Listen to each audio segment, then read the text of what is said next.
Alhamdulillahirrahmanirrahim, pada siang hari ini kita kembali bisa bertemu lagi secara daring dalam acara Muji Santosa Training and Consulting webinar yang kali ini mengambil tema penggunaan aplikasi simpan untuk Pokja dengan narasumber Bang Fani Duha yang sudah sangat kita kenal sebagai ahli madya pembina jasa konstruksi, Kepala Balai Pelaksana Pemilihan Jasa Konstruksi, Wilayah Kepulauan Riau, Direktorat Jenderal Bina Konstruksi.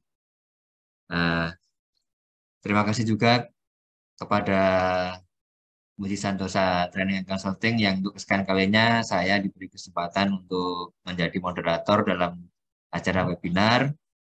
Dan terima kasih juga atas kehadiran kawan-kawan untuk mengikuti yang setia mengikuti acara webinar MSTC.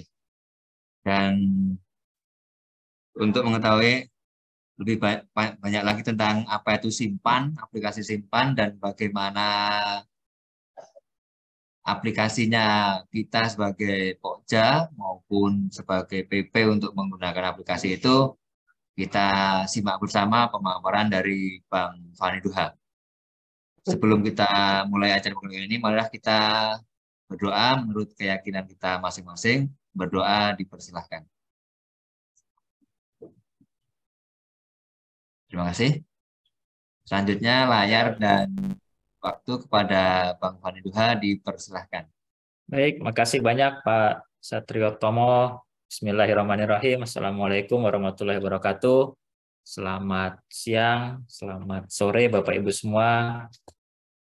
Mungkin di wilayah timur sudah jam 4 ini ya. Jadi sambil menunggu waktu pulang atau sambil jalan pulang, sambil mengikuti webinar kita pada siang sore hari ini. Yang pertama, terima kasih banyak Pak Muji sudah diundang untuk berbagi dengan Bapak Ibu semua. Kemudian juga terima kasih juga kepada rekan-rekan semua yang sudah hadir dalam kegiatan kita pada siang hari ini. Untuk tidak berlama-lama, saya coba langsung share screen dulu bahan yang sudah kami siapkan. Sudah terlihat Pak Tomo? Sudah terlihat, cuman belum di full screen aja. Oh iya, siap. Ampun. Ya, udah. Ya. Mohon nanti juga diinfo kalau ada kendala jaringan Pak, karena di sini lagi hujan, takutnya ada gangguan sinyal di sini nih. Baik, tadi disampaikan oleh Pak Tomo dan sesuai dengan flyer yang diberikan, sebenarnya materi pada sore hari ini adalah terkait dengan pemanfaatan sistem informasi pengalaman atau simpan, ya, sistem informasi manajemen pengalaman simpan yang saat ini kami gunakan di Kementerian PUPR. Ya, cuman sebagai penjelasan di tahap awal ini kami sampaikan memang simpan ini pada saat ini baru berlakunya hanya untuk di PUPR saja, ya di Kementerian PUPR saja. Tapi aplikasi ini sudah kami usulkan untuk bisa juga diterapkan. Jadi kami usulkan kepada LKPP juga agar bisa digunakan di teman-teman yang lain, ya, sehingga bisa memanfaatkan.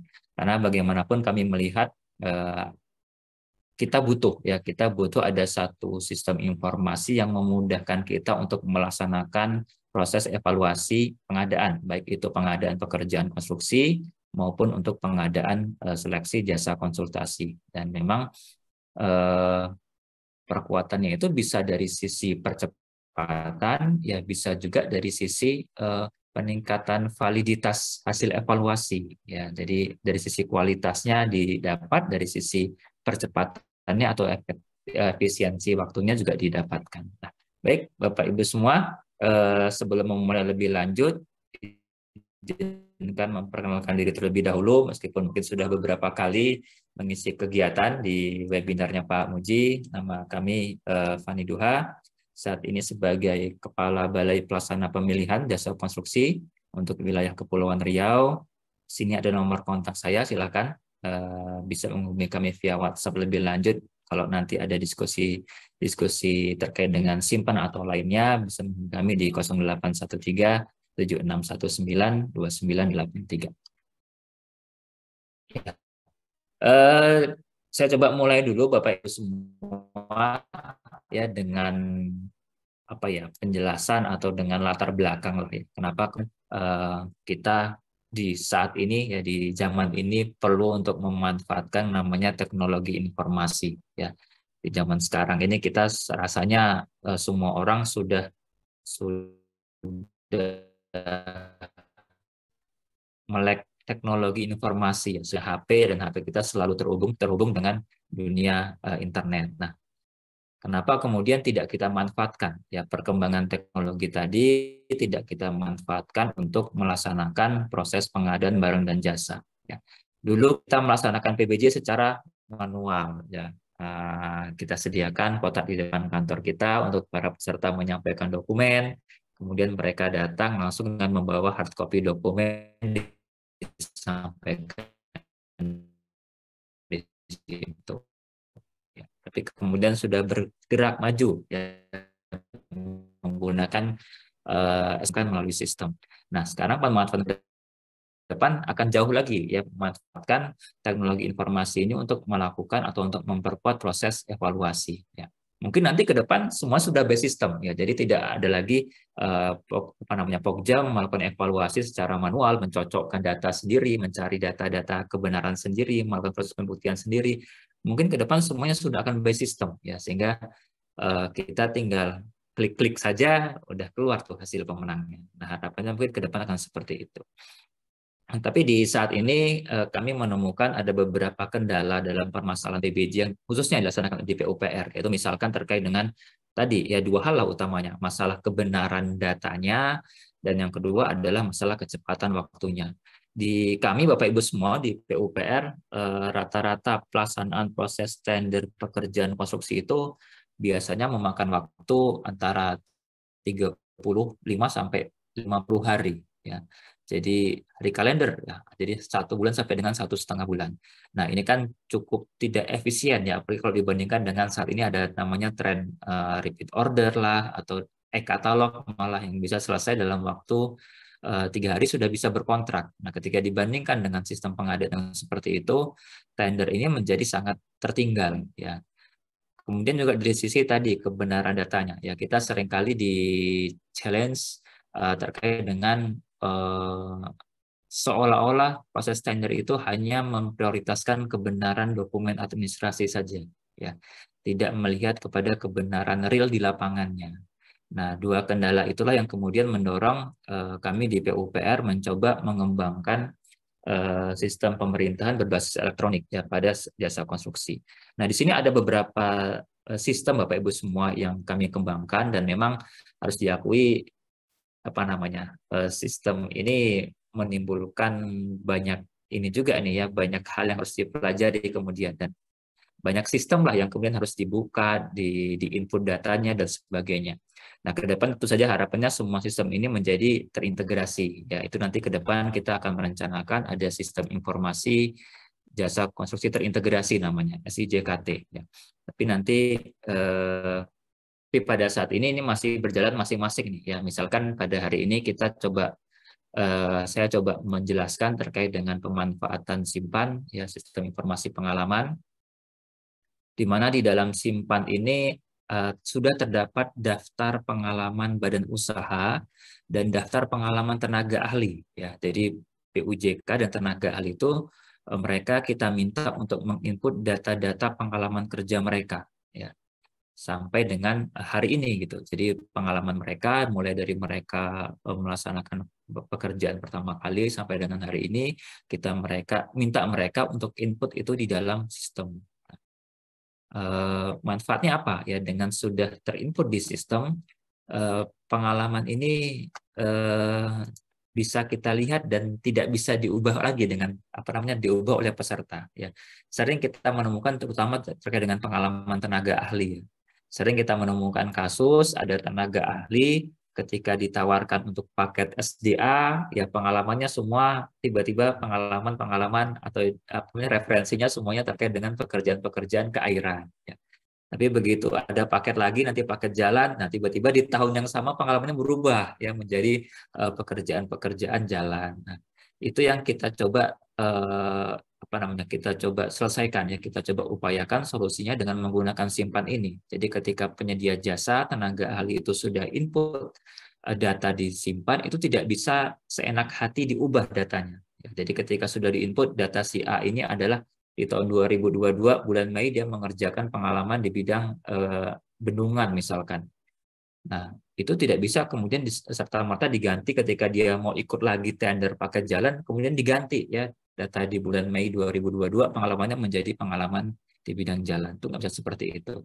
Nah, itu salah satu contoh perkuatan kualitas yang kami harapkan dengan adanya simpan ini. Ya.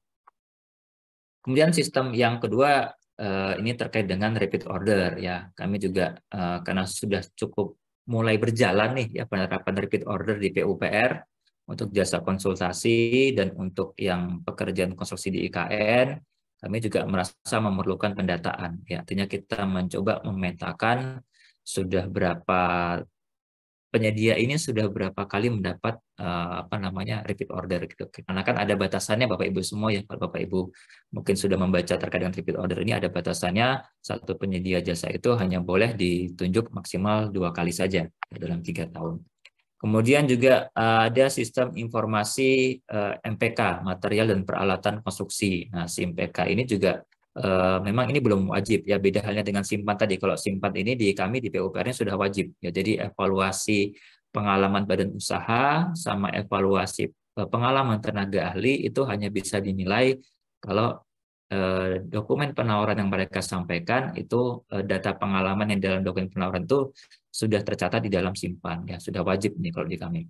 Kemudian untuk SMPK ini untuk peralatan ya. Jadi ke depan pun diharapkan penyedia jasa itu hanya akan dinilai peralatannya kalau peralatan itu sudah tertuang di SIMPK ini, sudah tercatat di SIMPK ini. Ya, tapi ini masih berjalan. Jadi untuk saat ini kita masih membuka di kami di PUPR masih membuka evaluasi. Boleh saja alatnya itu belum ada di SIMPK.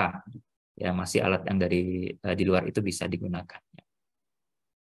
Kemudian ada SIKI ini dari LPJK, Sistem Informasi Konstruksi Indonesia, di situ sudah meregistrasi terkait dengan kebenaran SBU, kebenaran SKK, ya semua di sini. Kemudian ada SIPBJ, Sistem Informasi PBJ. Nah, di sini juga kami manfaatkan untuk mengevaluasi kesamaan data tenaga ahli. Ya, jadi kan personel itu atau tenaga ahli dan peralatan itu kan seharusnya tidak boleh ditawarkan kalau si tenaga ahli tadi atau si peralatan tadi sudah digunakan di tempat lain. Ya, kan ada kewajiban ya Pokja pada saat penetapan pemenang untuk mengklarifikasi kembali ya apakah alatnya, apakah tenaga ahlinya itu sudah dikontrak di paket lain ya. Ketika ketahuan sudah dikontrak di paket lain kan harusnya tidak boleh ya. Nah, kami di PUPR untuk memetakan si tenaga ahli ini sudah bekerja di mana sih ya. Alat ini sudah ada di paket PUPR di mana lagi sih? Nah, kami memetakannya menggunakan data SIPBJ. Ya, jadi kami mencatat semua tenaga ahli yang bekerja di paket PUPR itu siapa saja dan bekerjanya di mana. Ya, sehingga ketika next berikutnya ada Pokja yang sedang melakukan evaluasi, mereka harus cek dulu di dalam SIPBJ ini si A ya muncul nggak namanya di dalam data SIPBJ. Ya. Kalau kemudian muncul datanya di SIPBJ, nanti akan kelihatan bahwa si A ini saat ini sedang bekerja pada paket PUPR di mana gitu. Sehingga kemudian diklarifikasi dulu benar tidak. Ya, kalau sudah benar ternyata sudah bekerja atau berkontrak di paket tersebut, ya berarti tidak bisa diteruskan untuk proses penetapan pemenang. Kemudian berikutnya ada SIPASTI. Ya, ini sistem informasi HPS terintegrasi. Ya, ini juga sistem yang baru dikembangkan dalam 2 tahun terakhir dan saat ini masih dalam tahap pilot project. Jadi tujuannya di sistem ini adalah kita mencoba mendatakan secara sistem proses penyusunan HPS. Jadi setiap PPK di PUPR itu kalau mau nyusun HPS ya harus inputnya di SIPASTI ya. Jadi menginput harga satuan, menginput koefisien dan sebagainya itu melalui SIPASTI ini. Sehingga tercipta keseragaman data ya, data koefisien, data harga satuan terutama kalau PPK-nya berdekatan lokasinya, misalkan ada PPK di jalan di Batam dengan PPK Cipta Karya di Batam, untuk material yang sama ya harga satuannya harusnya sama gitu ya. Misalkan penggunaan semen. Ya jangan sampai kemudian antara PPK Jalan sama PPK Cipta Karya ini harga semennya beda banget nih. Ya. Jadi salah satu manfaat dari Sispasi itu ini. Dan ini merupakan salah satu program kerjasama dengan KPK, ya strategi dengan KPK dalam rangka pencegahan korupsi. Kemudian yang terakhir yang kita sedang kembangkan juga adalah Sikompak, ya sistem informasi kontrak dan manajemen pengendalian kontrak. Nah ini sebenarnya yang nanti diminta adalah ini ya, jadi hal-hal terkait dengan pengendalian kontrak, administrasi dokumennya, semua diinput di dalam aplikasi ini sehingga nanti ketika ada pemeriksaan tidak susah payah lagi ya, mencari dokumen dan sebagainya. Termasuk mengidentifikasi tadi ya tenaga ahli yang sedang bekerja itu siapa di situ ya, sehingga nanti akan bermanfaat untuk pokja lainnya ya ketika mau menetapkan pemenang. Kalau ternyata nama si tenaga ahli masih terinput di sini berarti tidak bisa diteruskan. Nah, ini beberapa aplikasi yang sedang kami kembangkan dan memang untuk saat ini sayangnya masih hanya berlakunya di kementerian saja ya. Tapi sudah dikomunikasikan dengan teman-teman LKPP, mudah-mudahan ke depan ini bisa diterapkan juga di Bapak Ibu semua. Ya. Oke, nah kenapa diperlukan adanya sistem informasi ini? Tujuannya adalah kita ingin mengejar terciptanya tertib penyelenggaraan dan efisiensi jasa konstruksi ya berdasarkan data-data yang benar, lengkap dan up to date ya dan berkelanjutan. Jadi oke, kita proses tender itu memproses berdasarkan dokumen, tapi dokumennya itulah dokumen yang benar. Dokumen yang berdasarkan data yang up to date. Ya. Jadi bukan berdasarkan hanya sekedar dokumennya ada tidak ada, tapi dokumennya juga benar dan lengkap ya dan up to date. Nah, itu yang kita kejar di sana. Nah, itu bisa kita dapatkan tentu saja kalau kita punya sumber data yang sumber data yang valid ya, sumber data yang benar. Kemudian kita punya sistem informasi yang bisa diakses oleh siapa saja, yang bisa diakses dengan mudah sehingga bisa saling mengoreksi, bisa saling memperbaiki. Oke. Nah, kemudian dasar hukumnya apa Bapak Ibu semua? Ya, kenapa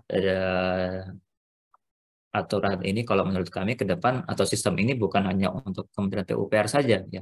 Karena sebenarnya PUPR ini mengejawantahkan dasar hukumnya dari PP 22 nomor 2020 dan perubahannya di PP nomor 14 tahun 2021 di mana di pasal 6V dan pasal 6W diatur bahwa setiap badan usaha harus melakukan pencatatan pengalaman. Ya, jadi memang sudah ada kewajiban untuk BUJK itu mencatatkan pengalamannya kepada pemerintah pusat melalui LPJK.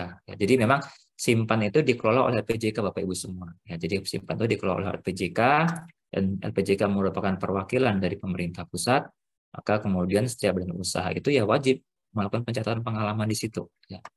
Dan setiap tenaga kerja konstruksi pun harus melakukan hal yang sama, ya, melakukan pencatatan pengalaman profesional. Ya. Jadi dari sinilah dasar hukumnya kenapa kemudian kita meminta ya setiap badan usaha, setiap tenaga ahli itu ya kalian tolong catatkan pengalaman kalian di sistem informasinya LPJK. Ya. Nanti ke depan namanya di sini ya sistem informasi jasa konstruksi terintegrasi. Nah, karena ini adalah aturan untuk nasional, maka ya tadi yang kami sampaikan ke depan ya ini pun akan bisa digunakan oleh Bapak Ibu semua di luar Kementerian PUPR. Ya. Mungkin karena sekarang masih piloting, masih uji coba, maka pemberlakuannya masih terbatas untuk Kementerian PUPR saja. Kemudian ini tadi yang sebenarnya kami sudah sampaikan di awal ya latar belakang kenapa kemudian pimpinan di kami mendorong lahirnya atau menggunakan penerapan simpan ini dalam proses pengadaan jasa konstruksi di PUPR ya. Sering kita menemukan Bapak Ibu semua dan mungkin Bapak Ibu juga sering kali menemukan ya sebagai Pokja ada pengalaman-pengalaman baik itu pengalaman personel maupun badan usaha yang tidak jelas ya, meragukan ya, entah surat referensinya kok kayaknya tanda tangannya kok kayak scan-scanan atau mungkin kopnya kok kayak bukan kop standarnya kop instansi atau tadi pengalamannya kok berubah-berubah ya tahun ini si A ikut ini pengalamannya adalah ini tahun depan ikut paket yang lain lagi pengalamannya kok tiba-tiba ganti lagi itu kan adalah informasi-informasi dari dokumen yang tidak jelas ya yang membuat kita ragu sebenarnya benar atau tidak. Nah tindak lanjutnya kemudian biasanya adalah kita lakukan klarifikasi kan. Kita akan mengklarifikasi kepada penerbit referensi, kepada penerbit pengalaman, benar tidaknya tadi dokumen yang disampaikan tadi. Nah, seringkali klarifikasinya itu tidak mudah ya Bapak Ibu semua ya. Ya. Entah kita kesulitan menghubungi penerbitnya, terutama kalau penerbit referensinya itu sudah lama ya, sudah mungkin 15-20 tahun yang lalu ya, kita pasti kesulitan untuk mengklarifikasi, untuk memastikan kebenarannya ya. Kemudian juga bisa jadi dijawabnya lama ya.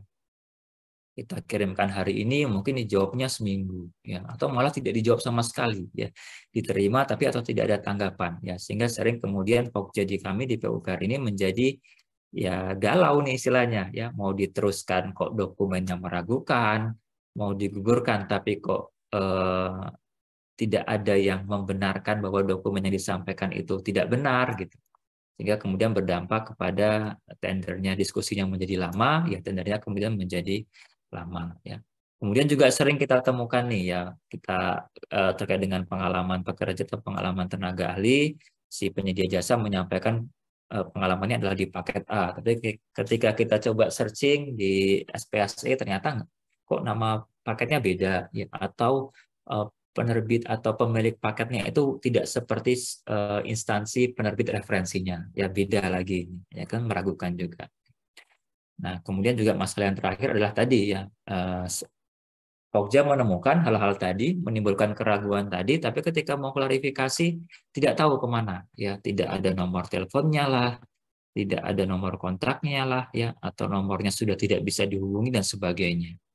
Nah, ini beberapa kendala inilah yang kemudian mendorong pemikiran ya, kenapa tidak kita minta saja mereka untuk menyampaikan pengalaman disimpan dan pengalaman tadi diakui kebenarannya, tapi mereka penyedia jasa kita wanti-wanti pengalaman ini tidak akan bisa diutak-atik lagi ya. Ketika sudah diinput itu tidak bisa diganti-ganti lagi ya. Nah, itulah kemudian kami melahirkan namanya Simpan, Sistem Informasi Pengalaman Jasa Konstruksi ya. Ini ada alamatnya, cuman memang ini tidak bisa Bapak Ibu akses nih ya, kan akan meminta username dan password ya. Jadi di aplikasi inilah nanti akan memuat data dan dokumen informasi pengalaman serta kinerja khususnya untuk badan usaha dan tenaga ahli di bidang jasa konstruksi. Ya, jadi sementara ini yang kita manfaatkan dua ini ya, ada data pengalaman badan usaha dan ada pengalaman tenaga ahli sudah diinput oleh si pelakunya sendiri ya, oleh badan usahanya sendiri, oleh tenaga ahlinya sendiri. Silahkan kalian input pengalaman kalian disimpan, lampirkan bukti-bukti pendukung. Nah, ketika sudah tayang disimpan, oke, kita akui kebenarannya. Jadi tujuannya adalah mempermudahnya tadi ya, karena kita tidak perlu lagi klarifikasi. Dan yang kedua mempercepat juga ya, karena kita tidak lagi harus menunggu jawaban-jawaban klarifikasi. Kemudian mendapatkan badan usaha tenaga ahli dengan pengalaman yang sudah terverifikasi, yang sudah valid ya. Jadi tidak diakui lagi ini pengalamannya tidak benar dan sebagainya. Nah, ini pencatatan pada simpan untuk badan usaha tadi sesuai dengan aturan hukum tadi berdasarkan PP 22, badan usaha harus melakukan pencatatan pengalaman. Kemudian di dalam pasal 176A PP pemerintah diberikan penugasan untuk bisa memanfaatkan proses PBJ dengan memanfaatkan teknologi informasi atau SIJKT sebagai salah satu sumber informasi untuk melaksanakan proses PBJ. Nah, pencatatan pengalaman pada alamat simpan.pu.go.id. Jadi para penyedia jasa kita minta mereka untuk input pengalaman di sini. Nah, data penjualan tahunan dibuktikan dengan rekaman kerja kontak koneksi menggunakan data yang terdapat pada e-simpan. Jadi simpan ini pun nanti akan digunakan untuk proses registrasi SBU, ya, penerbitan SBU baik itu baru maupun perpanjangan akan menggunakan data basis data simpan juga. Ya. Kemudian profesional juga begitu, tenaga ahli kita minta mereka juga untuk mencatatkan pengalaman mereka disimpan dan nanti akan diintegrasikan juga ya dengan proses permohonan untuk mendapatkan sertifikat kompetensi kerja. Ya. Gitu. Ini manfaat simpan. Yang pertama adalah dari sisi akuntabilitasnya, Bapak Ibu semua. Jadi diharapkan meskipun saat ini apa namanya ya, inputting data disimpan itu sifatnya masih self declare ya. Kelemahan, kalau saya bisa dibilang kelemahan ya. Jadi memang kelemahan saat ini adalah inputting data disimpan itu tidak melalui verifikasi, tapi ya silakan kita buka pintu kepada para peserta penyedia jasa dan tenaga ahli itu untuk mereka input sendiri ya di sistem, disimpan pengalaman mereka tahun sekian, tanggal sekian, pengalamannya di mana, instansinya siapa, nilai kontraknya berapa, lampirkan bukti kontraknya ya. Kita minta mereka untuk mengupload data-data tadi gitu. Tapi kita tidak memverifikasi kebenaran dokumen yang disampaikan. Nah, verifikasi itu nanti akan berjalan ya. Ketika kita memanfaatkan penerapan simpan ini, kita bisa juga mengoreksi ya. Pokja itu bisa juga mengoreksi ternyata data ini tidak benar. Ya, nanti akan ada sanksi kepada BUJK yang ternyata tidak benar menyampaikan data simpannya. Ya. Jadi dari sisi akuntabilitas ini akan meningkatkan kualitas PBJ, meminimalisir praktek-praktek kecurangan. Jadi apa namanya pemalsuan data pengalaman, ya penyesuaian data pengalaman sesuai dengan paket yang ditenderkan tuh bisa dihindari ya. Kemudian meminimalisir juga kesalahan input data pengalaman pada dokumen ya, karena kita ke depan mungkin tidak perlu lagi input pengalaman dilelang ya, itu di tender, cukup menggunakan data disimpan. Ya. Kemudian efisiensi baik itu untuk proses pengurusan pengajuan perpanjangan SBU SKK, kemudian juga penyedia nanti tidak perlu lagi harus menyiapkan daftar pengalaman setiap kali ikut tender atau seleksi ya, cukup mengcopy atau memberikan data dari simpan langsung bisa digunakan untuk proses tender dan seleksi. Kemudian transparansi ya, ke depan ini akan dibuka aksesnya ya, sehingga akan membuka lebih transparan lagi proses tender dan seleksi sehingga meningkatkan kepercayaan publik, dan kita harapkan ya kompetisinya juga akan semakin sehat dan bukan lagi kompetisi berupa pemalsuan data tadi ya. Baik. Nah, ini alurnya sederhana sebenarnya secara umum untuk proses pengalaman. Jadi teman-teman tenaga ahli itu masing-masing akan mengurus untuk mendapatkan login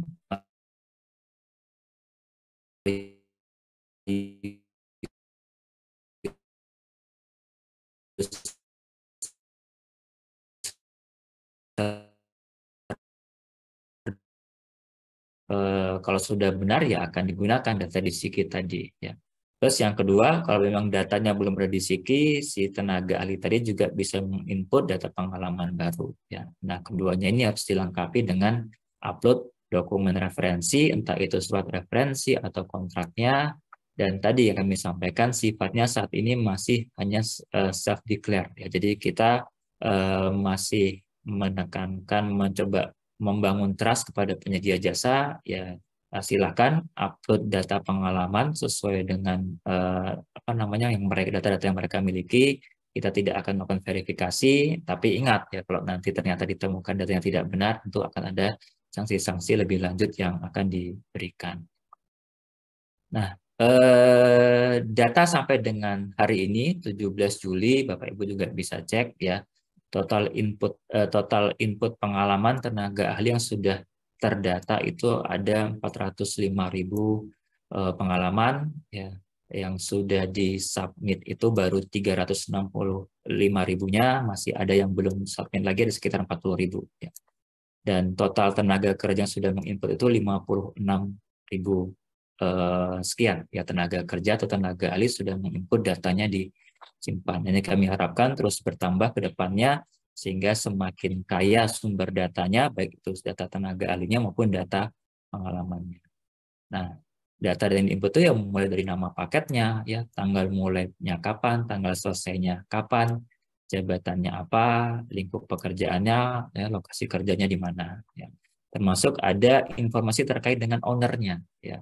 Jadi Pokja kalau mau klarifikasi nanti diharapkan bisa lebih mudah ya, karena ada nama pemberi tugasnya, nama instansinya lah ya di sini ya, kemudian ada nomor teleponnya, ada emailnya, ada langsung nomor PIC-nya ya gitu. Kemudian tentu saja ada data pendukung berupa data kontraknya juga harus diupload di sini.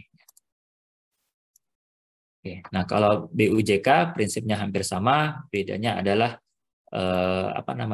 sumber data yang ditarik itu bukan yang dari SIKI juga ya, tapi ada dari SPSE, ada juga dari ini di kami ya, data monitoring di kami ya. Jadi masuk ke dalam simpan, tapi bisa juga penyedia jasa itu menginput data pengalaman baru di sini. Dan prinsipnya sama, ini masih saat ini masih sifatnya masih self declare dari para penyedia jasa langsung.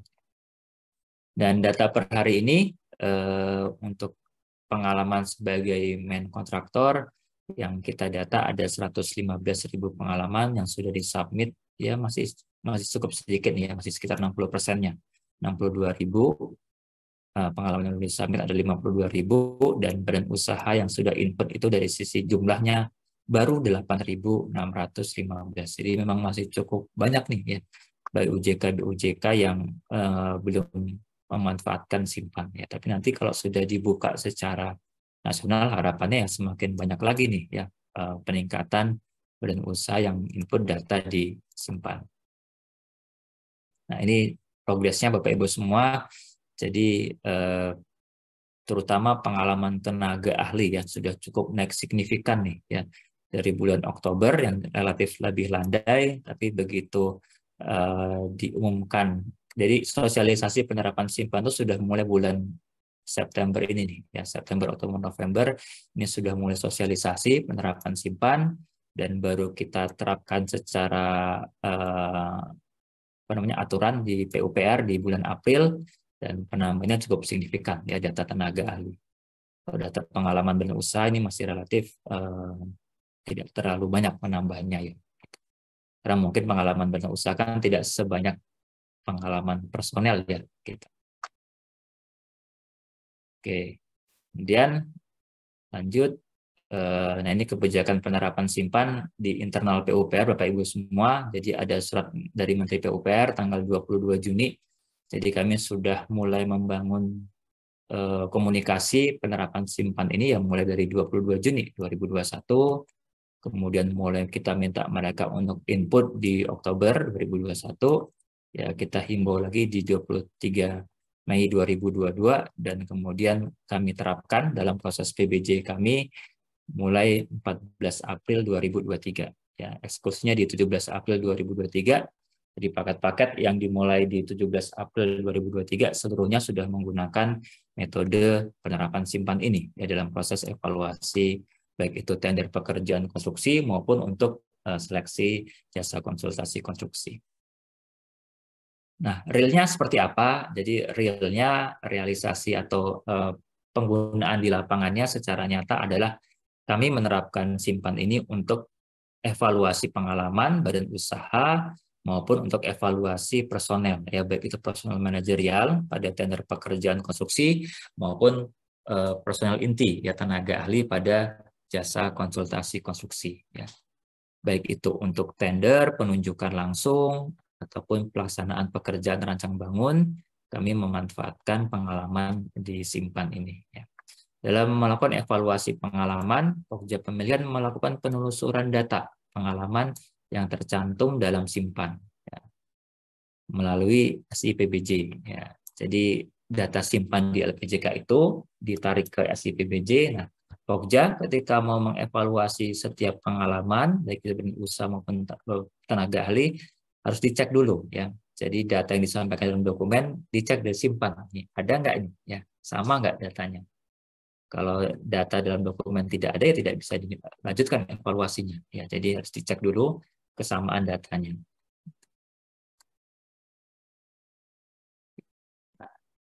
Jadi secara lebih teknis, tata cara evaluasi pengalaman sebagai berikut. Ya. Pengalaman badan usaha, baik itu ataupun personal manajerial ataupun tenaga ahli yang tercantum pada isian kualifikasi dan atau dokumen penawaran teknis yang diumumkan ini yang sebelum 17 April dapat langsung dievaluasi. Ya. Jadi tadi kan suratnya tanggal 14 April ya. Nah, kami cut off-nya itu di 17 April. Nah, kalau sudah mulai startnya di 17 April, lelangnya atau tender seleksinya mulai 17 April, maka hanya dievaluasi bila tercantum pada simpan ya. Nah, penyedia jasa masih dibolehkan nih yang menyampaikan data-data pengalaman untuk bisa dievaluasi pada paket tersebut dengan catatan pengalaman tadi diinput sebelum batas akhir pemasukan data kualifikasi atau sebelum batas akhir pemasukan dokumen penawaran untuk yang pasca kualifikasi ya. Kalau yang prakualifikasi, data pengalaman yang sebelum batas akhir pemasukan data kualifikasi itu masih bisa digunakan. Tapi kalau di inputnya disimpan setelah batas akhir pemasukan itu tidak dinilai ya, meskipun sudah ada disimpan tapi tidak bisa dievaluasi. Nah, data pengalaman yang sudah tercantum dalam simpan tidak perlu dilakukan klarifikasi. Ya, ini juga untuk memudahkan teman-teman Pokja, karena seringkali Pokja ketika dimintai keterangan atau baik itu oleh LSM dan sebagainya, seringkali ditanya, ya ini kok pengalamannya tidak diklarifikasi, ya. Pengalaman personelnya kok nggak diklarifikasi ya, masa Pokja percaya saja sih dengan dokumen yang disampaikan, kan sering ada pertanyaan seperti itu ya, apalagi kalau sudah ada indikasi ada ininya ada kasusnya ya, seringkali Pokja dikejar kenapa tidak melakukan klarifikasi untuk meyakini kebenaran dokumen yang disampaikan. Nah, ini kita lindungi dengan simpan, jadi kalau sudah disimpan ya Pokja tidak, dalam tanda kutip, tidak wajib lagi ya untuk melakukan klarifikasi ya, karena sudah dianggap data disimpan itu sudah benar, sudah valid ya. Kemudian karena ada penambahan evaluasi seperti ini, maka Pokja menambahkan ketentuan MDP terkait penerapan simpan, baik itu evaluasi pengalaman usaha maupun tenaga ahli sesuai dengan lampiran 1 sampai dengan 3 surat dari Pak Dirjen tadi ya. Jadi sifatnya ini seperti penambahan persyaratan, ya. Ada penambahan persyaratan terkait dengan penggunaan simpan ini. Nah, ini sebagaimana kita ketahui pemanfaatannya untuk evaluasi syarat kualifikasi. Kalau di pekerjaan konstruksi kan kita akan mengevaluasi misalkan KD. Ya. KD ini kan pengalaman nih. Nah, pengalaman ini ya harus sudah tercatat disimpan dulu ya. Jadi meskipun dia punya KD ya, ada dokumen kontraknya, tapi kalau tidak dicatatkan dalam simpan maka tidak bisa dievaluasi ya. Jadi wajib dulu ada disimpan ya. Kemudian yang kedua untuk persyaratan satu pekerja dalam 4 tahun terakhir ya, ini kan juga bicara pengalaman nih ya. Jadi kalau ternyata tidak ada pengalaman 4 tahun terakhir yang tercatat disimpan ya juga tidak bisa.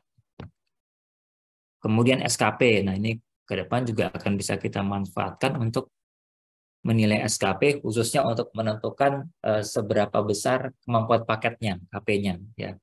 Kalau kecil kan memang sudah standar angkanya 5, ya. Tapi kalau untuk penanganan besar kan KP-nya ini bisa lebih dari 6, ya minimal 6, tapi ketika mereka sudah pernah punya pengalaman pekerjaan bersamaan di tahun sebelumnya, yang angkanya lebih dari 6, maka itu kan akan menambah nilai KP-nya mereka. Ya.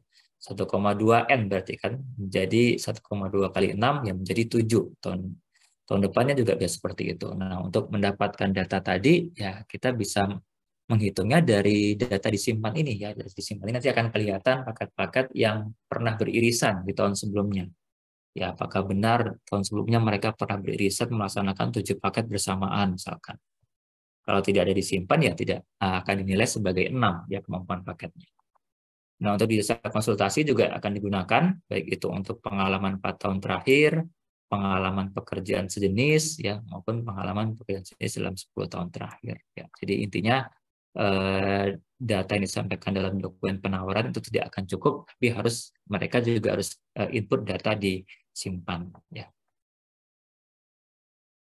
Nah, ini penerapan untuk personal manajerial, ya kita sama-sama tahu di dalam pekerjaan konstruksi ada perhitungan pengalaman untuk personal manajerial yang ditawarkan. Nah, ini kita juga sama ya. Jadi untuk terutama untuk manajer proyek, manajer teknis dan ahli K3 itu nanti sudah kita minta untuk melalui simpan. Tapi kalau untuk yang pengalaman keuangan ini tidak perlu disimpan ya. Jadi ini masih tidak diwajibkan untuk mereka mencatatkan pengalaman disimpan. Nah, selama ini kan kita minta hanya berdasarkan daftar riwayat pengalaman kerja atau referensi.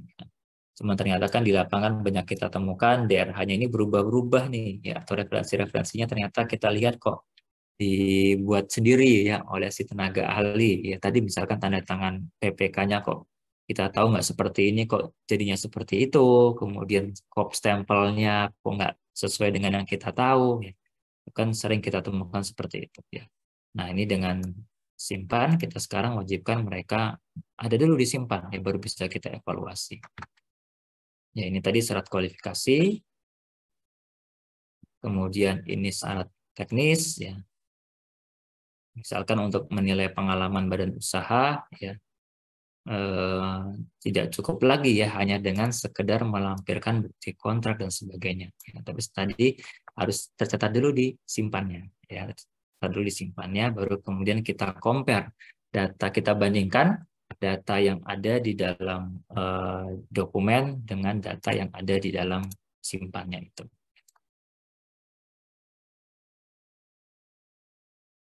Oke, ini juga unsur tenaga ahli yang akan dievaluasi, ada penilaian terkait dengan tingkat dan jurusan pendidikan, ya pengalaman kerja profesional dan kesesuaian lingkup pekerjaan. Nah, terutama pada poin ini nih, ya, pada poin inilah yang nanti akan dibandingkan dengan data disimpan. Ya.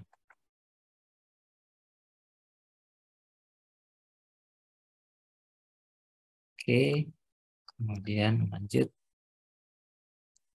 Nah, ini penerapan pada simpannya Bapak Ibu semua. Jadi evaluasi yang pertama, evaluasi pengalaman pada badan usaha didasarkan pada data pengalaman yang disampaikan melalui SPSE. Jadi ini dalam dokumen penawarannya si peserta dan tercantum di dalam simpan. Ya, ini yang kami tambahkan dalam dokumen kami, ya. Jadi tidak cukup hanya sekedar menyampaikan data pengalaman dalam dokumen saja yang diunggah di SPSE, tapi harus juga tercantum di dalam sistem informasi pengalaman tadi. Nah, pengalaman yang tidak tercantum dalam simpan tidak dapat dievaluasi sebagai pengalaman. Ya. Jadi pengalaman-pengalaman dalam dokumen ini, ya kalau nggak ada disimpan, sudah kita skip aja ya. Meskipun ada referensinya, meskipun ada bukti kontraknya dan sebagainya, tapi sepanjang tidak ada disimpan, tidak kita lanjutkan. Kita anggap tidak ada. Ya. Kita anggap tidak ada, kita kecualikan, tidak kita hitung sebagai pengalaman. Kemudian dalam hal terdapat perbedaan informasi dokumen pengalaman yang tercantum dalam SPSE dengan informasi dalam simpan, maka pengalaman tersebut tidak dievaluasi. Nah, ini kan bisa saja terjadi Bapak Ibu semua antara, dan sering kita temukan memang kenyataannya ya, antara data di SPSE dengan data disimpan itu nggak sinkron, nggak sama ya. Misalkan tenaga ahli itu di bulan Mei 2022 ya tanggal sekian sampai dengan sekian di dalam referensinya pengalamannya di paket A ya, tapi ketika kita cek disimpan tuh di tanggal yang sama pengalamannya di paket B ya, nggak sinkron nih ya, ini nggak bisa kemudian dievaluasi. Dan ini sekaligus membuktikan ya ada salah satu lah ya yang tidak benar nih ya, entah yang ini yang tidak benar atau ini yang tidak benar ya, bisa terjadi seperti itu. Dan yang keempat, evaluasi dilakukan terhadap data pengalaman yang tercantum pada simpan sebelum batas akhir pemasukan data kualifikasi. Jadi artinya si penyedia jasa itu wajib menginput data simpan sebelum batas akhir pemasukan penawaran. Ya, jadi kalau pada saat evaluasi ya, misalkan dalam dokumen penawaran dia ada paket pengalaman A. Ya. Nah, si penyedia jasa itu pada awalnya disimpan tuh belum ada, ya data A ini belum ada. Tapi pada saat evaluasi baru keingat nih, ya baru keingat belum memasukkan, ya kita masukkan dulu yuk, ya. Tapi sudah lewat batas saya pemasukan nih pada saat evaluasi, saat dokumen dibuka, si PT ini baru kemudian menginput data pengalaman A di dalam simpan. Nah itu tidak bisa. Meskipun datanya benar, tapi karena dia terlambat sudah menginput data disimpannya, maka kemudian tidak bisa digunakan, tidak bisa dinilai. Ini untuk personal manajerial, prinsipnya juga hampir sama dengan penggunaan data pengalaman pada badan usaha tadi. Intinya adalah yang pertama, evaluasi pengalaman, personal manajerial, oh ini salah nih ya, ini tenaga ahli ya, personal inti, didasarkan pada data pengalaman yang disampaikan melalui SPSE dan tercantum pada simpan. Ya. Kemudian juga yang kedua, seperti halnya di BUJK tadi, pengalaman yang tidak tercantum dalam simpan, ya, pengalaman tenaga ahli yang tidak tercantum dalam simpan, maka tidak dapat dievaluasi ya, sebagai pengalaman. Kemudian yang ketiga juga sama, jika terdapat perbedaan informasi antara data pengalaman dalam SPSE dengan data pada simpan, maka penawaran tersebut tidak dievaluasi. Kemudian yang keempat, perhitungan pengalaman personal manajerial yang jabatan kerja SKK-nya tidak tercantum dalam simpan. Jadi saat ini di dalam simpan itu tadi masih ada batasan, belum semua pengalaman bisa diinput ya. Misalkan terkait dengan manajer keuangan atau pelaksana itu belum ada rumahnya sehingga belum bisa diinput disimpan. Nah, untuk pengalaman tadi cukup sesuai dengan ketentuan dasar saja ya. Berdasarkan data riwayat pengalaman kerja atau berdasarkan referensi kerja dari pengguna jasa. Nah, kalau di dalam yang jasa konsultasi biasanya tenaga ahli yang non konstruksi, yang misalkan tenaga ahli ekonomi, tenaga ahli hukum kontrak, ya tenaga ahli sosial dan sebagainya, itu juga sama, belum ada cantolannya disimpan sehingga cukup sesuai dengan evaluasi sesuai dengan ketentuan dasar berdasarkan referensi dari pengguna jasa.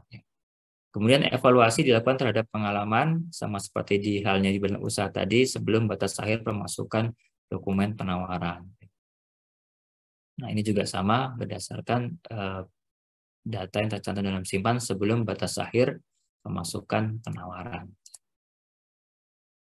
Nah, ini contohnya Bapak Ibu semua, ini contoh penggunaan simpan di kami, ya ini buat gambaran saja nih Bapak Ibu semua. Atau Bapak Ibu pengen dicarikan juga bisa nanti sebenarnya ya, bisa dicarikan buat kita untuk mengklarifikasi benar tidak data itu bisa juga ya.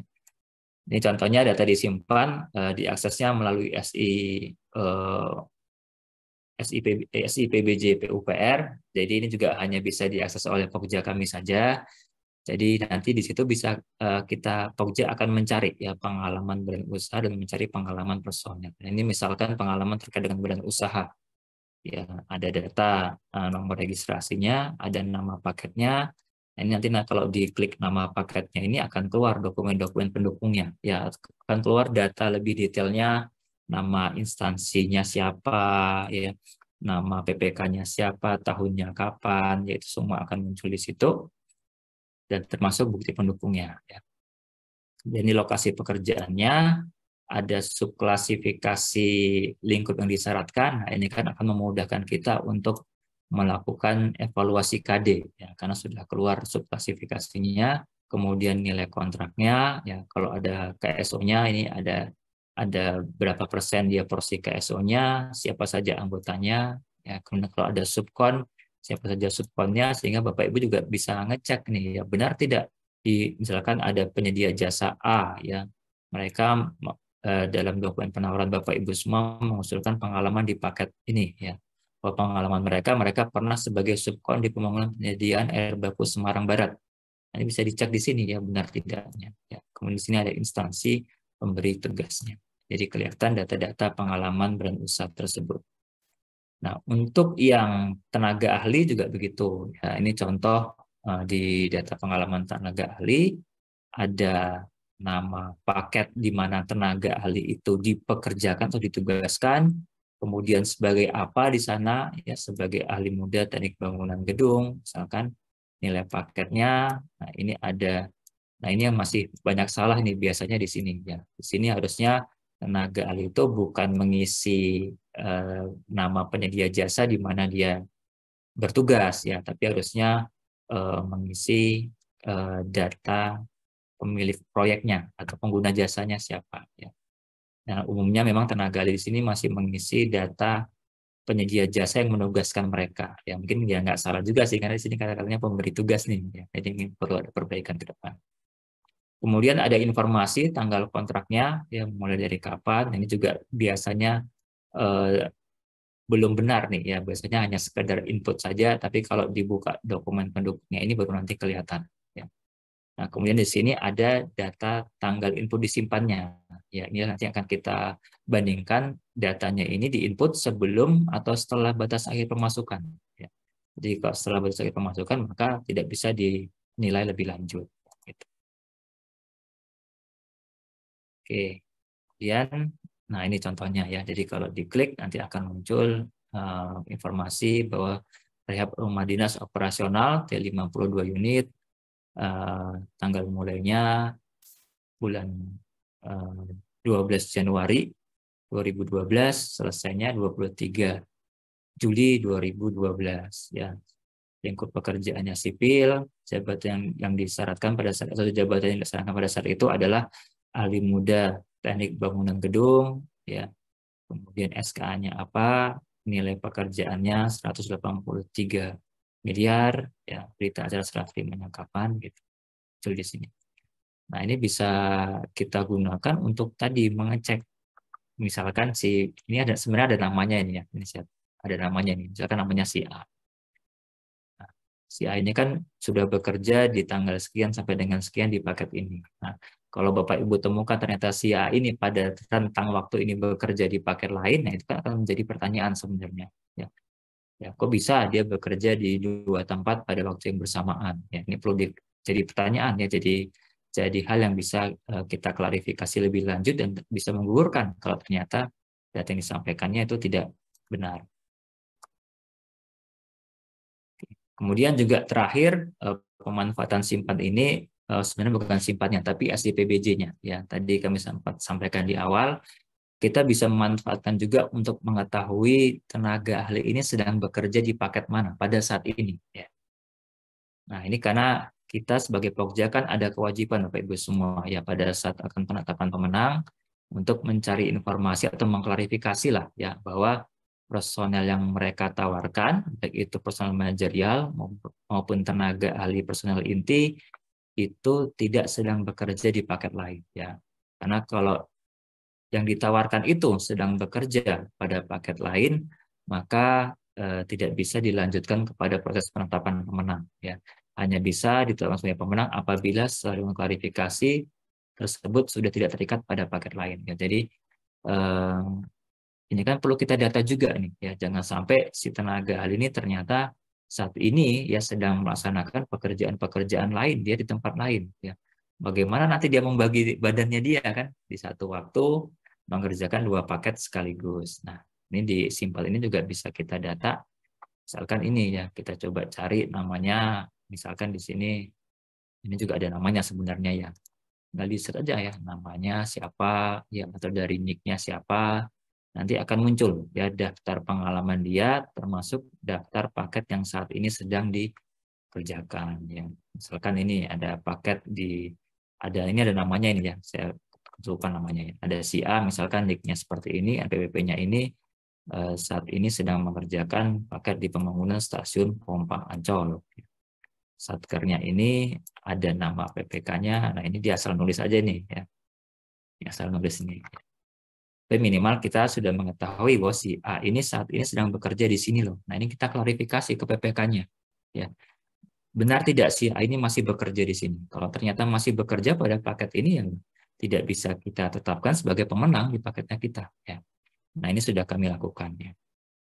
Juga hal ini sebenarnya kami lakukan karena mendapat rekomendasi atau catatan dari BPK. Ya seringkali BPK itu menemukan ada satu tenaga ahli, indikasi satu tenaga ahli itu kayak sepertinya digunakan di lebih dari satu paket ya. Entah sama-sama satu paket di PUPR, entah satu paket dengan daerah lain dan sebagainya. Nah, ini kami coba buat data terkait dengan hal tersebut dengan SIPBJ ini. Ya, jadi setiap tenaga ahli yang bekerja di paket PUPR itu ada datanya ya, dia bekerja di mana pada saat ini. Nah, itu bisa kita gunakan. 5 menit lagi Bang Fani. Oh, siap Pak. Udah Pak, ini sudah selesai kok ini. Ya. Nah, ini beberapa penyesuaian dalam Dokpil yang kami lakukan Bapak Ibu semua sebagai gambaran saja ya dulu ya. Mungkin nanti ke depan akan ada penyesuaian juga ya.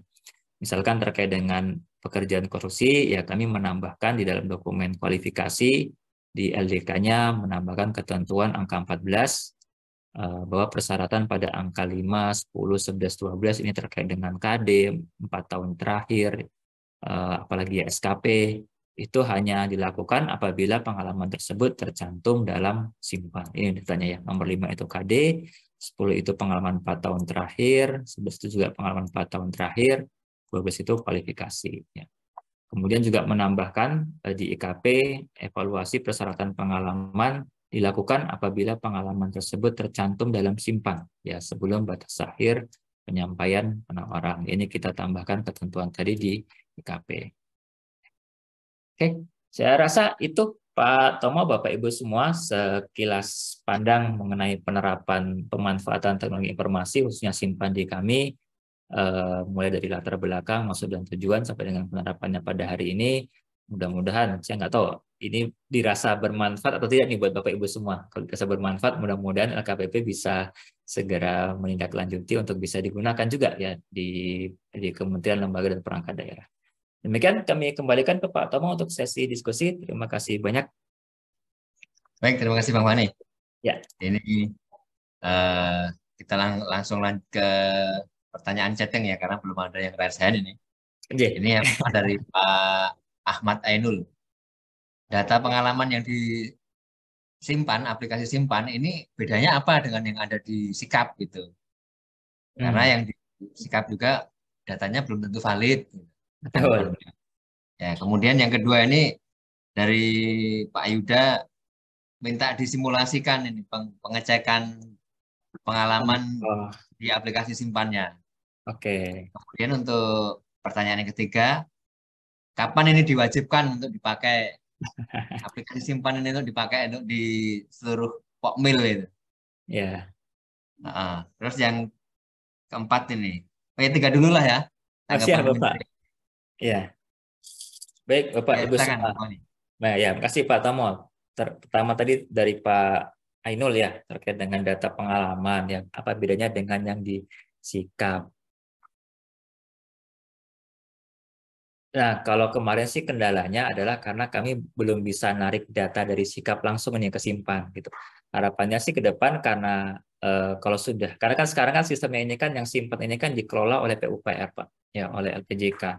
Pengennya sih sebenarnya kami menarik data dari Sikap saja ya, sehingga penyedia jasa tidak perlu input lagi dan satu data dari simpan dari Sikap.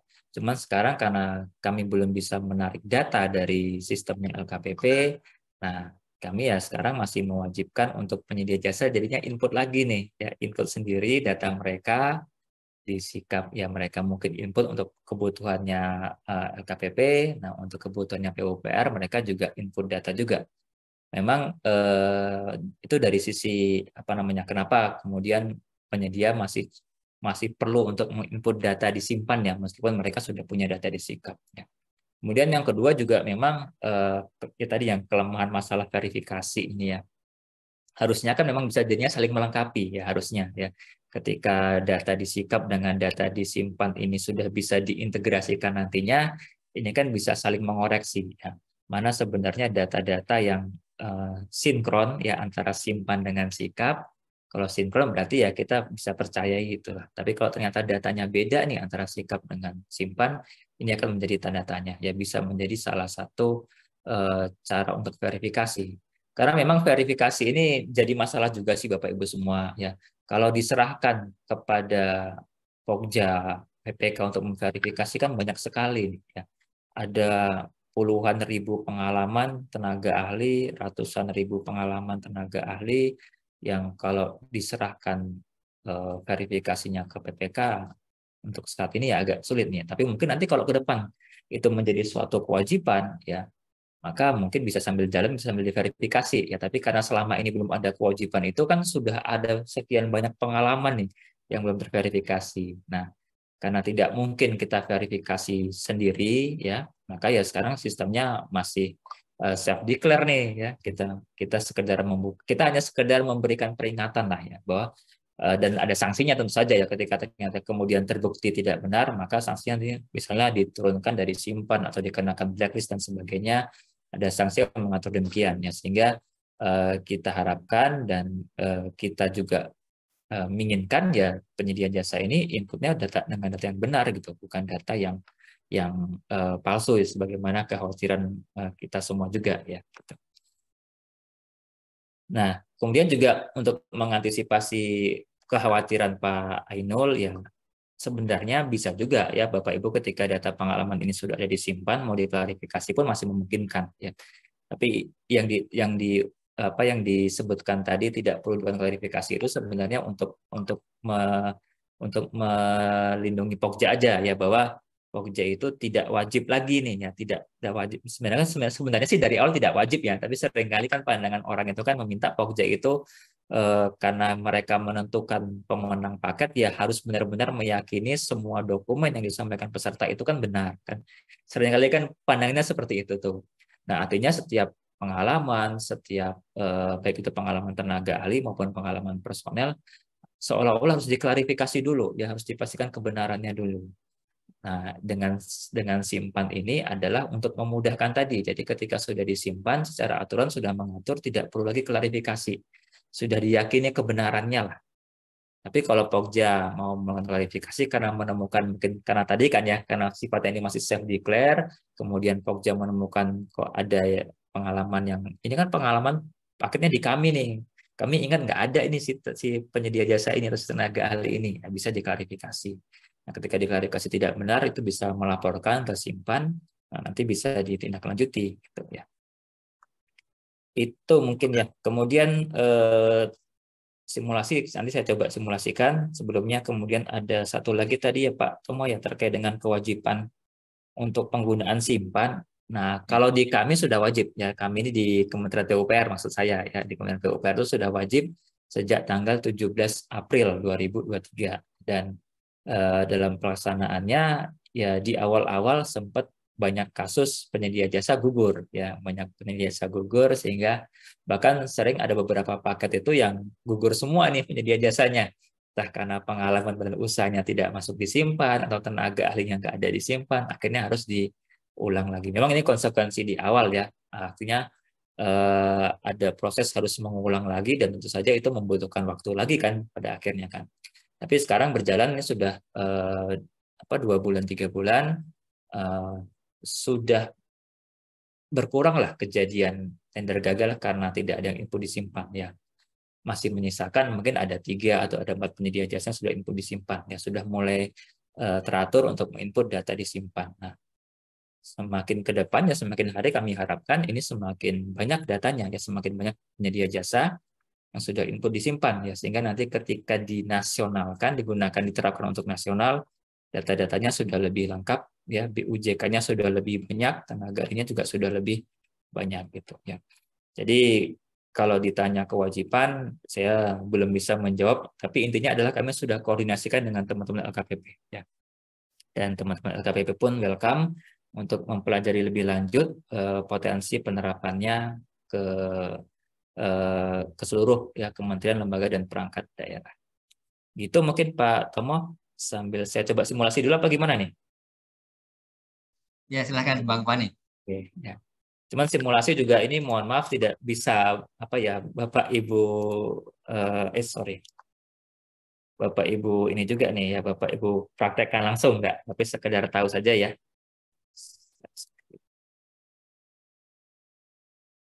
Nah, jadi kami menggunakan aplikasi ASI-PBJ Bapak Ibu semua. Nah, jadi bukan menggunakan simpannya, tapi menggunakan aplikasi ASI-PBJ yang kami gunakan sendiri untuk ini ya, untuk melihat data. Nah, ini untuk pencarian pengalaman personel Bapak Ibu semua, atau dari ini dulu ya, dari referensi pekerjaan dulu ya misalkan. Nah,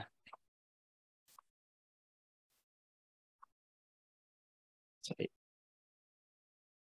Nanti ini menu SIPBJ ya. Jadi SIPBJ ini merupakan aplikasi yang kami gunakan untuk kami di PUPR saja. Nah, di sini ada beberapa data pemenang ya untuk mencari apakah si A ini sudah jadi pemenang paket di paket-paket PUPR di lainnya. Kemudian ada referensi pekerjaan ini ya untuk melihat apakah referensi dia itu benar atau tidak. Kemudian ada personel inti. Nah, personel inti ini untuk melihat si tenaga ahli itu pengalamannya sudah di mana dan saat ini sedang bekerja di mana. Misalkan ini ada beberapa nama yang sudah pernah kami coba cari ya.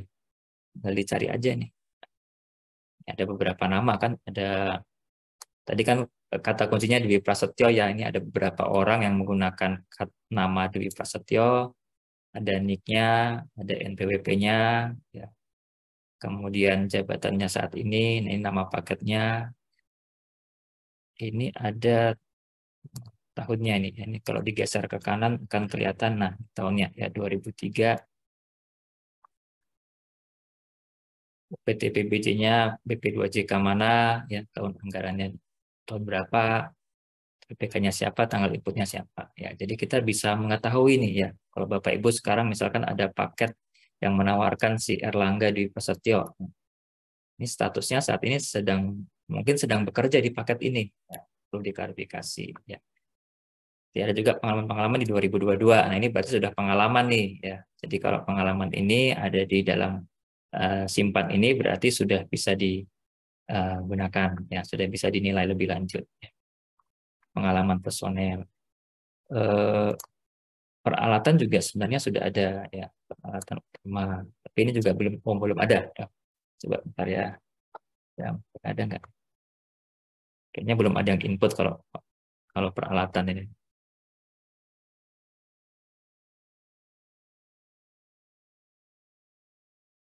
Ya, belum ada ini. Ya.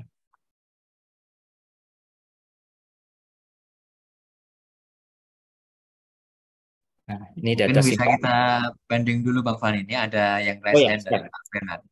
Siap, silakan. Oke, silahkan Pak Bernard Tampu Bolon.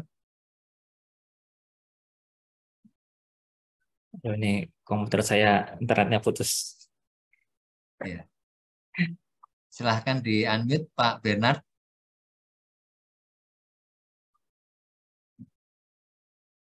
Halo, selamat siang Pak Bernard. Ya, silahkan Pak Halo, Bernard. ya. Perkenalkan diri dari Selamat mana? siang Pak Fan. Saya dari Selamat siang. Inspektorat Provinsi Papua, Pak. Oh ya, Siap, Pak silakan Pak. Bernard. Jauh dari... Ini terkait dengan ini, Pak. Dalam pembentukan HPS itu, apakah ada keharusan, ini agak melenceng sedikit Pak dari topik, Oh, siap. tapi tadi Bapak ada menyinggung tentang HPS. Apakah ada keharusan setiap analisa harga satuan pekerjaan itu menggunakan Permen PU yang 2022 yang nomor 1 2022 atau bisa pakai Badan Standar Nasional. Kayaknya di tahun 2020 itu Permen PU itu kalau nggak salah pernah mengeluarkan macam ini Pak ya, semacam aturan agar semua daerah di seluruh Indonesia itu menggunakan analisa harga satuan pekerjaan dari Permen PU. Nah itu saya mau klarifikasi aja Pak, apakah itu masih diberlakukan atau bagaimana? Mohon penjelasannya, pencerahannya Pak. Demikian. Siap, makasih banyak Bapak. Ya. Jauh dari Bapak. Ada lagi Pak? Cukup satu? Iya cukup Pak, cukup satu aja. Baik, ya kalau dulu kan kita mengenal ada Permen PU 28 2016 ya sebagai pedoman analisa harga satuan pekerjaan. Cuman sekarang ada Permen 1 tahun 2022 tentang penyusunan perkiraan biaya pekerjaan konstruksi ya untuk jasa konstruksi. Benar.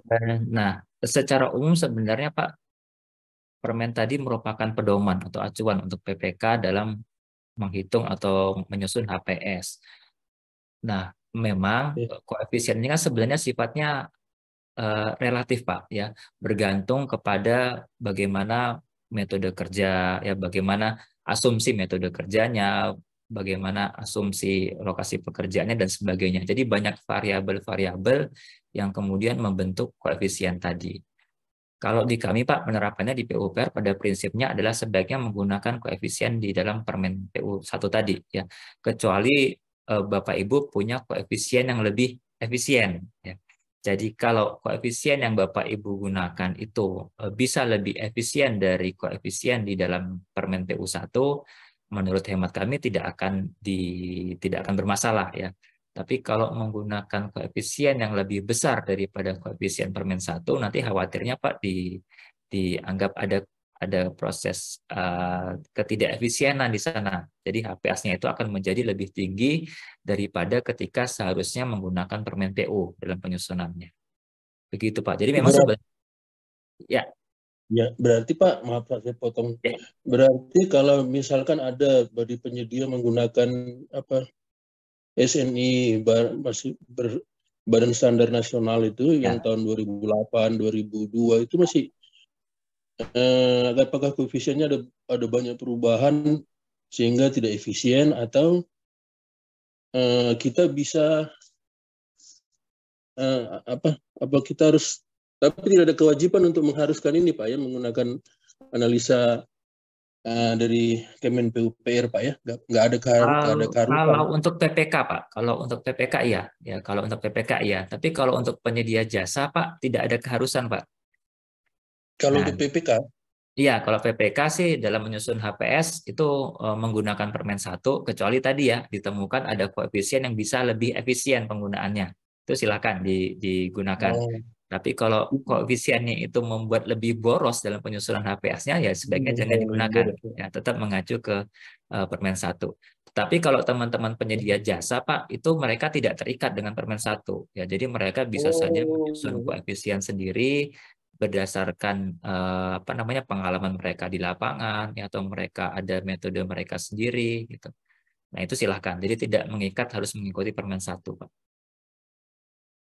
Untuk mereka tidak terikat dengan ini Pak ya, mereka tidak terikat dengan ini untuk penawarannya ya.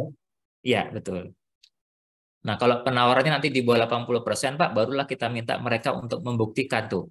Ya, kenapa koefisiennya berbeda dengan koefisien kita? Ya, harus ada hitung-hitungannya. Kalau tidak ada hitung-hitungannya, tidak ada justifikasinya, ya dikembalikan ke koefisiennya PPK. Itu, Pak. Terus Pak, justifikasi terhadap ini tadi Bapak bilang ini Permen PUPR ini yang dipakai itu ada tepatnya di mana Pak, itu di aturan Permen PUPR tahun berapa yang menyatakan bahwa ini diberlakukan kepada seluruh daerah di seluruh Indonesia, dari provinsi, kabupaten, di semua SKPD Pak. Mungkin ada peraturan yang saya pernah baca juga, cuma saya lupa, mohon diingatkan Pak. Maaf Pak ini. Secara tertulis Pak itu ada di pasal 2 ya, atau saya buka aja pasal 2 yang ini Permen yang 2022 Pak ya? Iya. Oh iya, siap. Permen nomor 1 ya. Ini pasal 2. Permen ini menjadi acuan bagi kementerian, lembaga, atau pemerintah daerah dalam melakukan perkiraan biaya yang menggunakan sumber pembiayaan keuangan negara, gitu Pak. Jadi kan APBN, APBD kan keuangan negara nih Pak. Ya, jadi Permen ini menjadi acuan ya. Kenapa menjadi acuan tadi? Karena sepanjang kemudian Bapak Ibu bisa menemukan yang lebih efisien, ekonomis, atau mungkin koefisiennya di sini nggak diatur, ya silakan dirumuskan sendiri gitu. Tapi jangan membuat lebih mahal dari sini. Nah, itu nanti akan jadi pertanyaan Pak Benat. Iya Pak, saya minta saran Pak aja Pak. Satu lagi terakhir Pak. Kalau misalkan menurut pengalaman Bapak, mana lebih efisien antara yang Permen PU 22 dengan yang 20 ya, dengan Badan Standar Nasional? Oh, belum pernah membandingkan sih Pak dengan yang BSN Pak. Tapi intinya dengan 2016 dulu sudah coba kami compare sih, lebih efisien yang sekarang. Lebih efisien yang sekarang. Iya. Oh, berarti kalau untuk PPK ini dia nggak boleh memakai Badan Standar Nasional gitu Pak ya? Boleh kalau akan membuat lebih efisien Pak. Lebih rendah. Jadi kalau APS jadi lebih tinggi, sebaiknya jangan Pak. Kembali ke Permen 1 saja acuannya. Ya. Siap. Terima kasih banyak Pak atas informasinya Pak kami ya. Ya, terima kasih. Terima kasih Pak Tomo.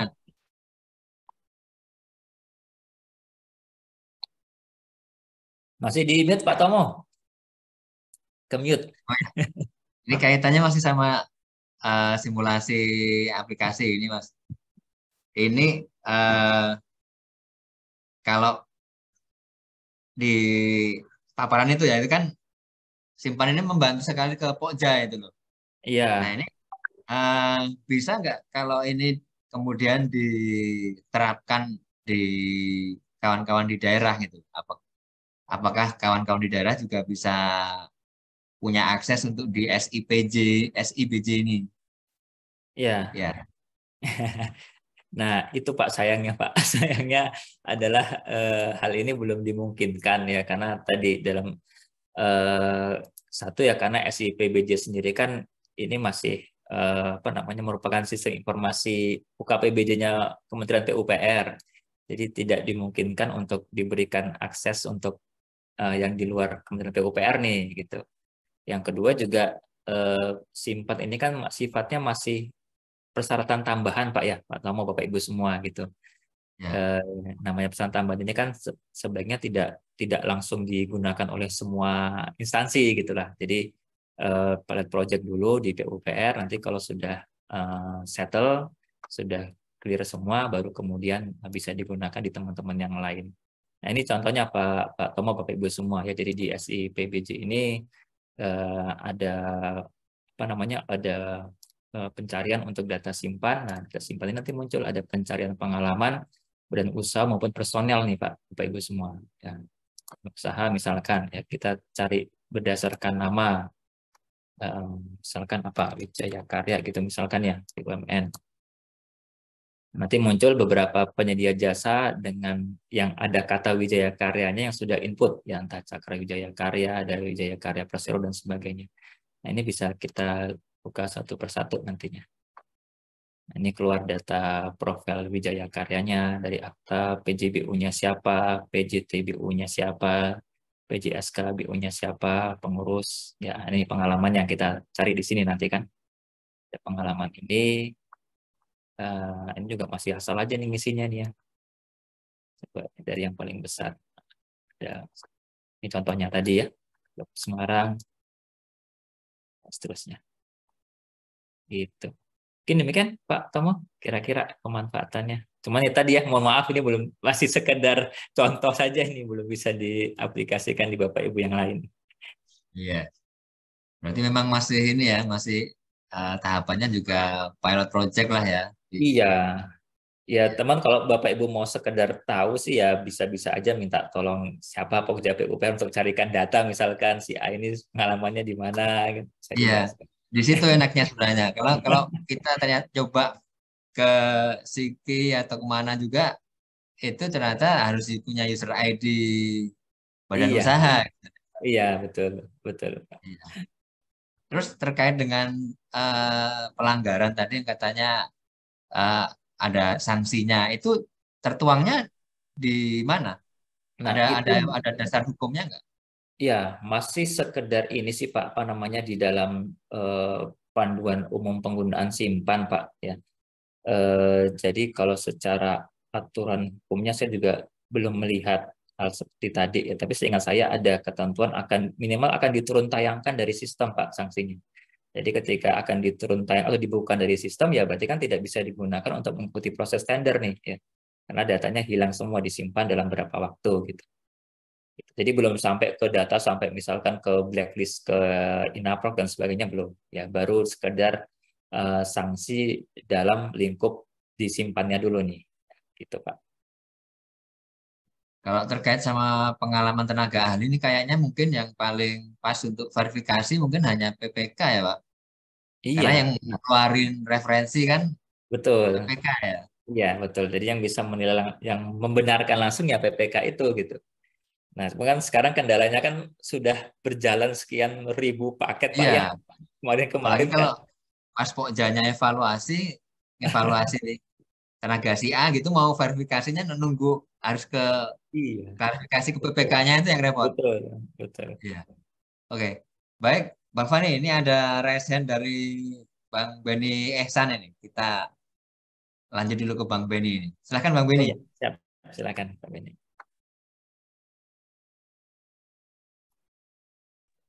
Baik, terima kasih. Assalamualaikum warahmatullahi wabarakatuh. Selamat sore, Pak Wani. Waalaikumsalam. Waalaikumsalam warahmatullahi wabarakatuh.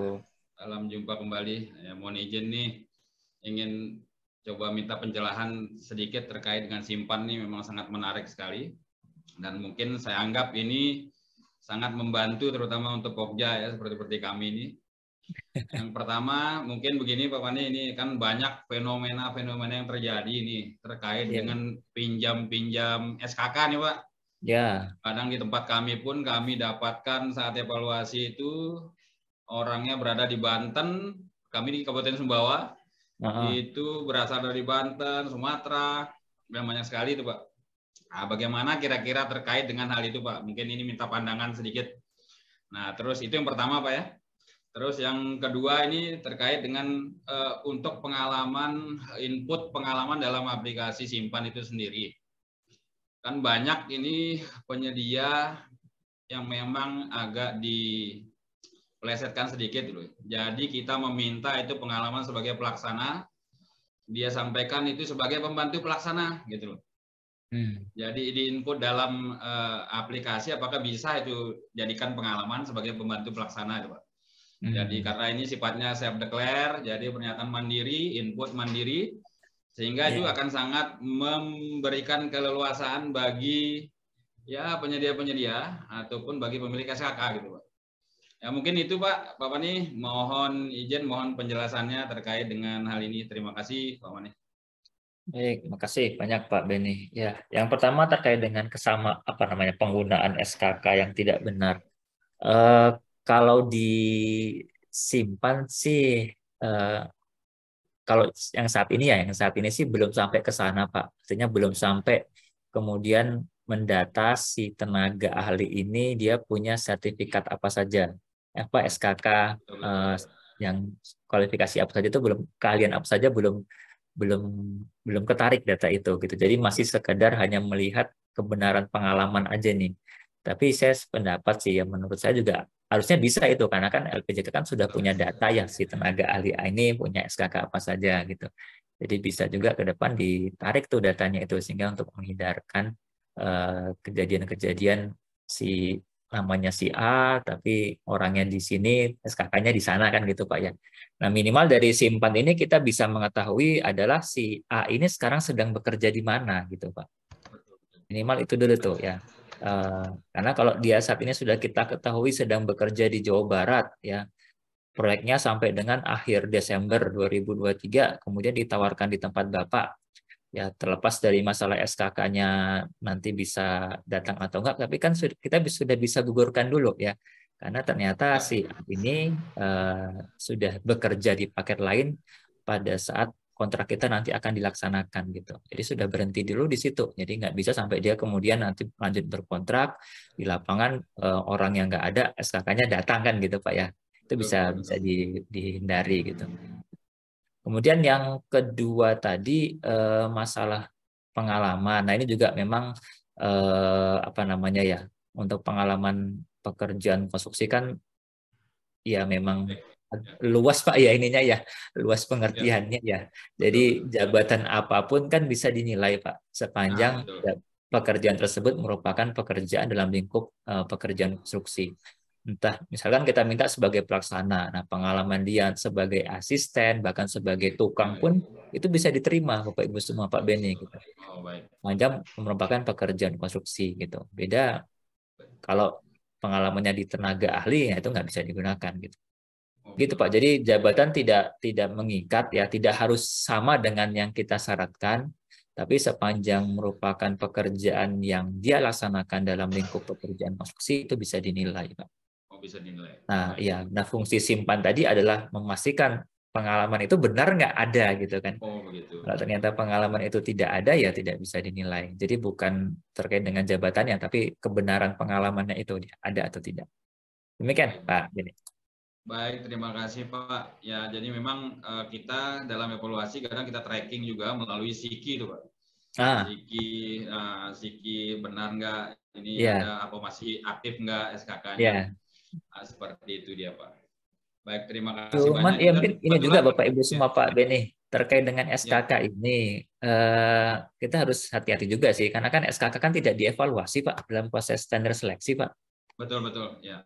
Nah, jadi jangan sampai ada kesalahan di situ, kita dianggap mengevaluasi SKK gitu.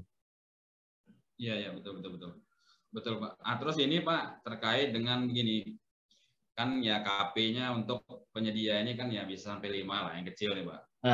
Nah, di situ untuk kaitan dengan penggunaan tenaga yang sama kan sudah tidak diperbolehkan untuk dalam waktu yang bersamaan. itu boleh berarti ya Pak menggunakan tenaga lepas yang punya SKK lepas itu untuk digunakan boleh, oleh Pak. perusahaan ini? Boleh, baik. Iya, boleh Pak, boleh. Ya. Tidak ada Ya, kewajiban kebetulan harus ya tenaga tetapnya. betul. Baik. Ya kebetulan walaupun kita belum pakai di Pemda ini, belum ada aplikasi simpan ini, tapi sedikit-tidak ada referensi kami lah pada saat ini kita terima materinya Pak Pandi ini.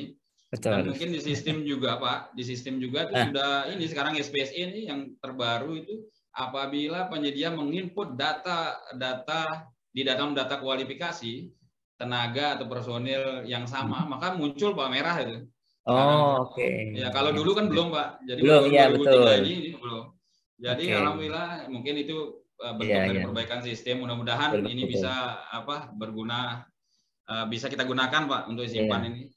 Itulah apa enaknya kalau sudah tersistem semua Bapak Ibu semua ya. Betul. Jadi ada hal-hal yang sebenarnya bisa dilakukan oleh sistem, tidak perlu kita lakukan lagi kan. Tadi kesamaan data tenaga ahli, bahkan kesamaan pemenang lah ya, itu juga bisa di sana. Kemudian menghitung SKP juga harusnya bisa itu di sistem kan. Karena kan di SPSE kan tercatat nih opsi A ini sudah menang dipakai mana saja kan, bisa di situ. Betul. Baik, terima kasih Pak Bani. Ya. Assalamualaikum warahmatullahi wabarakatuh. Waalaikumsalam warahmatullahi wabarakatuh. Waalaikumsalam warahmatullahi wabarakatuh. Makasih Bang Beni nih. Oke, lanjut ke pertanyaan di chat ini Bang Fani dari Pak Sahrial dari Surabaya terkait kebenaran data yang disimpan ternyata ketika diklarifikasi ada yang tidak sesuai gitu. Apakah itu selanjutnya kemudian langkah Pokmil pada saat evaluasi itu apakah kemudian menggugurkan penawaran atau bagaimana? Ya, kalau palsu ini agak tinggi nih apa namanya ya, sensitif ya, sensitif nih.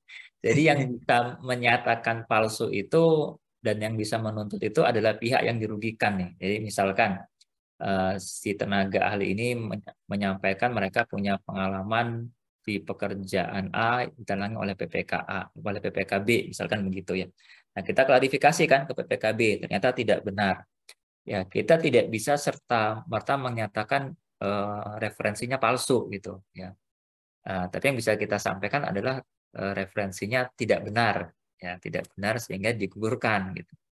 Kalau sampai dikatakan palsu, harusnya si PPK tadi menyatakan bahwa tanda tangan dia dipalsukan ya, atau dokumen dia dipalsukan, ada pernyataan itu dulu.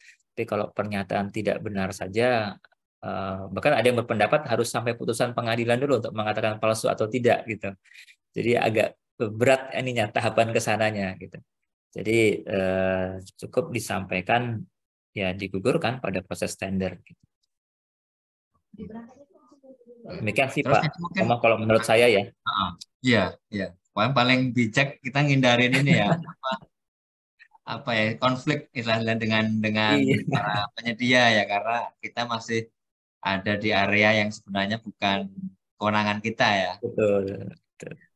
Terus terkait sama ini mungkin di luar teman-teman masih ada kaitannya terkait sering masih banyak yang menggunakan surat keterangan perpanjangan dengan SPU itu untuk ngelacaknya benar nggak itu perpanjangan yang disampaikan itu, apakah memang benar dari asosiasi itu atau istilahnya hanya bikinan surat si penyedia itu, gimana Bang? Apakah disimpan juga aplikasi simpan kalau juga? Penerapan di kami ini Pak cukup saklek Pak ya, artinya kita hanya menerima yang masih berlaku saja gitu. Jadi kalau sedang dalam proses perpanjangan tidak kami luluskan gitu. Jadi wajib masih berlaku kurang-kurangnya sampai dengan batas akhir pemasukan dokumen penawaran. Nah, jadi kalau sudah habis sebelum itu dan dia hanya menyampaikan surat proses perpanjangan, tidak kami terima Pak, langsung gugur. Karena kita minta dokumen adalah sudah berlaku gitu kan. Ya. Untuk memberikan sebuah perlindungan hukum buat si Pokja ataupun PP itu pakai payung hukum apa, Pak Fani? Persyaratannya kan memiliki SBU yang masih berlaku kalau saya nggak salah Pak. Iya.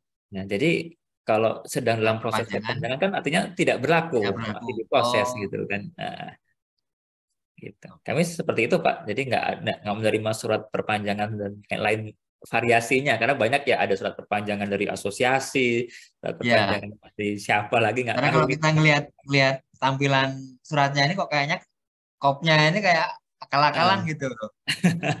itulah dia Pak. Jadi kami Baik, Bang sakit Pak Fani. biasanya Pak. Ini nampaknya kita udah lewat waktu ini. Jadi Siapa mohon tadi? maaf ini kayaknya kita harus sudahi nih diskusi Baik, kita baik. kali ini. Nah, mungkin ada closing statement dari Bang Fani. Ya baik, terima kasih Pak Tomo, Bapak Ibu semua. Yang pertama, terima kasih banyak Pak Muji sudah diberikan kesempatan untuk sharing, karena dari sharing inilah kita bisa saling berbagi ya Pak Tomo, Bapak Ibu semua ya. Artinya kita sama-sama saling belajar dan ke depan mungkin bisa apa namanya ya, penerapan simpan ini bisa kami harapkan bisa digunakan juga nih di Bapak Ibu semua ya. Karena dalam pelaksanaan di kami cukup sangat membantu proses teman-teman Pokja bisa lebih singkat dari yang sebelumnya apa namanya 40-an 50-an hari, sekarang bisa 30-25 hari sudah bisa selesai proses tender itu. Jadi ada proses percepatan di sana. Kemudian yang kedua juga kita harapkan ya kualitasnya meningkat ke depan Bapak Ibu semua ya, penyedia jasa itu tidak lagi berpikir untuk apa namanya ya, mengakali proses tender ya dengan membuat-buat dokumen, tapi yang mereka fokusnya adalah untuk meningkatkan kualitas pekerjaan mereka, meningkatkan harga penawaran mereka dan sebagainya. Saya rasa ya harapan kita ke depan semua seperti itu Bapak Ibu semua, dengan penerapan sistem informasi ini untuk memudahkan kita semua, untuk menyamankan kita semua ya, sehingga bisa tidur lebih nyenyak ya Pak Tomo, Bapak Ibu semua ya, nggak stres lagi setiap ada proses tender, kepikiran ini itu dan segala macam. Mudah-mudahan bisa lebih karena kalau sudah ada sistem kan, kalau disalahkan ya sistemnya disalahkan kan, bukan pekerjaannya lagi yang disalahkan. Mungkin demikian Bapak Ibu semua. Sekali lagi terima kasih banyak. Mohon maaf apabila ada hal-hal yang kurang berkenan. Kalau ada diskusi lebih lanjut bisa melalui WhatsApp kami. Terima kasih. Kami kembalikan. Selamat sore. Wassalamualaikum warahmatullahi wabarakatuh. Waalaikumsalam warahmatullahi wabarakatuh. Terima kasih Bang Fani II atas Ya. sharing ilmunya. Semoga nanti di kesempatan berikutnya banyak lagi yang bisa di-share ke kawan-kawan di daerah ya tentunya, terkait Amin. dengan apa aplikasi-aplikasi lainnya ataupun ilmu-ilmu tentang pemilihan penyedia lainnya. Baik, saya selaku moderator mohon maaf apabila dalam moderatori ini banyak hal yang kurang berkenan, kesalahan atau gangguan-gangguan yang mengganggu kenyamanan dalam kita berdiskusi. Dan saya terima kasih atas kesempatan yang diberikan pada saya untuk menjadi moderator kembali pada acara MSTC ini. Selanjutnya kami kembalikan kepada Profesor Muklis atau Pak Muji Santosa. Dan saya akhiri. Assalamualaikum warahmatullahi wabarakatuh. Waalaikumsalam warahmatullahi wabarakatuh. Luar biasa nih Pak, inovasi materi, mudah-mudahan nanti ke depan bisa memberikan pencerahan kepada kita. Jadi diharapkan itu proses pengadaan bisa lebih cepat Mas Fani ya, lebih cepat, Betul, Bapak. lebih mudah di dalam melakukan evaluasi, lebih akuntabel, dan mudah-mudahan kita yang harus trust kepada penyedia itu benar-benar percaya gitu ya. Betul Pak. Terima kasih, saya mewakili bisa menyampaikan terima kasih dan sehat selalu, dan ke depan bisa bergabung dengan ilmu yang masih. Terima kasih banyak Bapak.